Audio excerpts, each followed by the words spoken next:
বিজ্ঞানসম্মত মাছ চাষে উৎসাহ দিতে মৎস্যজীবীদের রুই কাতলা পোনা মাছের চারা বিতরণের উপস্থিত পঞ্চায়েত সমিতির সভাপতি আহমেদ হোসেন শেখ ও বিডিও সঞ্জয় দাস।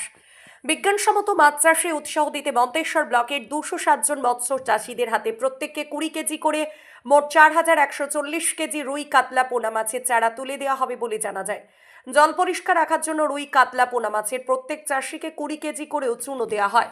এই রুই কাতলা পোনা মাছের চারা বিতরণ অনুষ্ঠানে উপস্থিত ছিলেন মন্তেশ্বরের বিডিও সঞ্জয় দাস, পঞ্চায়েত সমিতির সভাপতি আহমেদ হোসেন শেখ, ব্লক মৎস্য দপ্তরের আধিকারিক শুভেন্দু হালদার ও পঞ্চায়েত সমিতির মৎস্য দপ্তরের কর্মাধ্যক্ষ হিল্লাল বন্ধু। ব্লক মৎস্য দপ্তরের আধিকারিক শুভেন্দু হালদার ও মন্তেশ্বর পঞ্চায়েত সমিতির মৎস্য দপ্তরের কর্মাধ্যক্ষ হিল্লাল বন্ধু বলেন, ছোট জলাশয় মাছ চাষ প্রকল্পের আওতায় বিশ্বকবি সংঘ মহিলা মাল্টিপারপাস কোঅপারেটিভ সোসাইটি লিমিটেডের মাধ্যমে ব্লকের ছোট ছোট মৎস্য চাষীদের বিজ্ঞানসম্মত মাছ চাষ করে আয় বাড়ানোর লক্ষ্যে এই দিন বিনামূল্যে রুই কাতলা পোনা মাছের চারা মৎস্যজীবীদের দেওয়া হয়। এই মাছের চারা বিতরণ অনুষ্ঠান 3 দিন ধরে চলবে বলে জানান ব্লক মৎস্য আধিকারিক ও পঞ্চায়েত সমিতির মৎস্য কর্মাধ্যক্ষ। পঞ্চায়েত সমিতির সভাপতি আহমেদ হোসেন শেখ জানান, জেলার মধ্যে মন্তেশ্বর ব্লক মৎস্য চাষে 1 নম্বর হওয়ার লক্ষ্যে আগামী দিনে মাছের খাবার ও আরও চারা পোনা দেওয়ার উদ্যোগ নেওয়া হবে বলে জানান তিনি।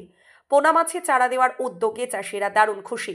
মন্তেশ্বর পঞ্চায়েত সমিতির মৎস্য দপ্তরের কর্মাধ্যক্ষ হিল্লাল বন্ধু মাছের চারা পোনা উপভোক্তারা আমাদের কি জানালেন, বিস্তারিত দেখুন জ্যোতির্ময় মণ্ডলের রিপোর্ট, সুন্দর বাংলা নিউজ। আজকে মন্তেশ্বর ব্লকের মৎস্য দপ্তরের অধীনে আজকে মৎস্য চাষীদের মাছ বিলি করা হবে। কতজন মৎস্য চাষীকে মাছ আমরা টোটাল 207 জনকে দেব, কিন্তু একদিনে এটা দেওয়া সম্ভব নয় বলে আমরা 3 দিনে দিচ্ছি। আজকে আমরা 57 জন বেনিফিশিয়ারিকে মৎস্য চাষীকে আমরা দিয়েছি। মানে কত করে মাছ দেওয়া হচ্ছে? আমরা 20 কেজি করে মাছ দিচ্ছি। এই মাছ নিয়ে গিয়ে তারা কি করবে মৎস্য চাষীরা? তারা সব প্রান্তিক চাষি, তারা নিয়ে এটাকে মাছ চাষ করবে এবং তাদের জীবিকা নির্বাহ করবে এবং আমার মন্তেশ্বরে যাতে মাছের যে অপুতুলতাটা আছে সেটা কাটানোর জন্য তাদের ব্যবস্থা তারা করছে। আচ্ছা, এটা কি বিনা পয়সায় দেওয়া হচ্ছে? একদম বিনা পয়সা। এটা কত পর্যায়ে মাছ দেওয়া হচ্ছে? এটা আজকে আমাদের এটা 4র্থ পর্যায়ে মাছ দেওয়া হচ্ছে।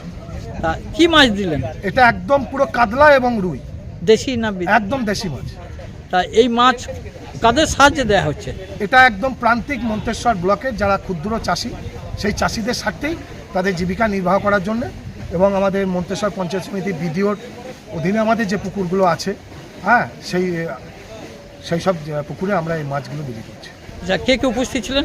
আজকে উপস্থিত ছিলেন আমাদের মন্তেশ্বরের সমষ্টি উন্নয়ন আধিকারিক সঞ্জয় দাস মহাশয়, আমার মন্তেশ্বর পঞ্চায়েত সমিতি আমাদের সকলের প্রিয় অভিভাবক সভাপতি আহমেদ হোসেন শেখ মহাশয়, আমার এফএও সাহেব মৎস্য দপ্তরে আমাদের শুভেন্দু হালদার মহাশয় এবং কর্মাধ্যক্ষ হিসেবে আমি এবং বিভিন্ন অঞ্চলের প্রধান উপপ্রধান আমার সাথে আছে, আমার অঞ্চল জামলা অঞ্চলের উপপ্রধান, এবং আমার ডান দিকে আছে আমাদের প্রদীপ দা এবং যিনি আমাদের মাছ সাপ্লাই করেছেন আমাদের সেই বাবুর আলী শেখ, আমাদের সব উপস্থিত। এই যে মাছ দেওয়ার মাধ্যমে মন্তেশ্বর এলাকার মৎস্য চাষীদের কি জানাচ্ছেন? মৎস্য চাষীদের জানাচ্ছি যে আমরা আমাদের নদীমাতৃকার দেশ, আমরা আমরা পশ্চিমবাংলার শস্য ভাণ্ডার এবং তার সাথে আমাদের নদীনালার দেশ মন্তেশ্বরও তার মধ্যে একটি, এবং এই চাষটা যাতে আমাদের মেদিনীপুর এবং বিলাসপুর এবং আমাদের বসিরহাটের মাছের জন্য যেন অপেক্ষা না করতে হয়। আহমেদ হোসেনের নেতৃত্বে আমাদের সভাপতি, তার নেতৃত্বে তার যে দৃষ্টিভঙ্গি যে আমাদের মমতা বন্দ্যোপাধ্যায়ের এই যে এত বড় প্রকল্প, এই চাষটা এবং সঠিক প্রয়োগে আমরা ইতিমধ্যে আমাদের 4 দিন ট্রেনিং হয়েছে মৎস্য চাষীদের, বিজ্ঞান পদ্ধতিতে চাষ করে এবং মাছের সাপ্লাই দিয়ে সেই সমস্ত ক্ষুদ্র চাষীদের পাশে দাঁড়িয়ে আমাদের বর্ধমানের মধ্যে আমাদের মন্তেশ্বর যেন 1 নম্বর স্থান অধিকার করতে পারে এবং প্রত্যেক মানুষের, আমরা যেমন বাঙালি মাছে ভাতে আমরা প্রত্যেকটি দিন থাকি, যেন প্রত্যেকটি আমরা সেই সাপ্লাইটা দিতে পারি, সেই দৃষ্টিভঙ্গি নিয়ে আমাদের আজকে এই বিধি। আপনার নাম পরিচয়? আমার নাম হিল্লোল বন্ধু, আমি এই দপ্তরের মৎস্য প্রাণী সম্পদ বিকাশ দপ্তরের কর্মরত। আপনি একজন মৎস্য চাষী? হ্যাঁ, কতটা চাষ করেন? বিঘে 5 জলকর মাছ চাষ করেন। আজ কোথায় এসেছেন? এখন মন্তেশ্বর বিডিও অফিসে। কি দরকার? এই মাছের বাচ্চা দিচ্ছে, নিতে এসছি। মাছের চারা? মাছের চারা পেয়েছেন? পেয়েছি, বিনা পয়সায়? বিনা পয়সায়। এই মাছের চারা নিয়ে গিয়ে কি করবেন? আমরা আমাদের পুকুরে ছাড়বো, দিয়ে দিয়ে মাছ মানে বড় করব। বড় করে কি করবেন? সংসারে সংসারে আয় উন্নতি হবে, মানে এটা আমাদের ব্যবসারই ব্যবসা। তা কতটা মাছ পেয়েছেন? আমি মাছ পেয়েছি 20 কিলো। তা এই মাছ পেয়ে খুশি? খুশি। খুব খুশি। কি মাছ পেলেন? এই কাতলার বাচ্চা আছে, রুইয়ের বাচ্চা আছে, এইসব মাছ পেলেন? এইসব মাছ আছে। মাছের চারার সঙ্গে আর কিছু দিয়েছে? মাছের চারার সাথে আর ওই চুন, তারপরে খাবার এইসব দিয়েছে। এইসব দিচ্ছে। কোন দপ্তর থেকে দিচ্ছে জানেন? এই মৎস্য দপ্তর থেকে। এটা পেয়ে খুশি তো? খুব খুশি। কি নাম আপনার? মহিবুল শেখ, বাড়ি? মামুদপুর। এর আগে পেয়েছিলেন? এর আগেও পেয়েছি।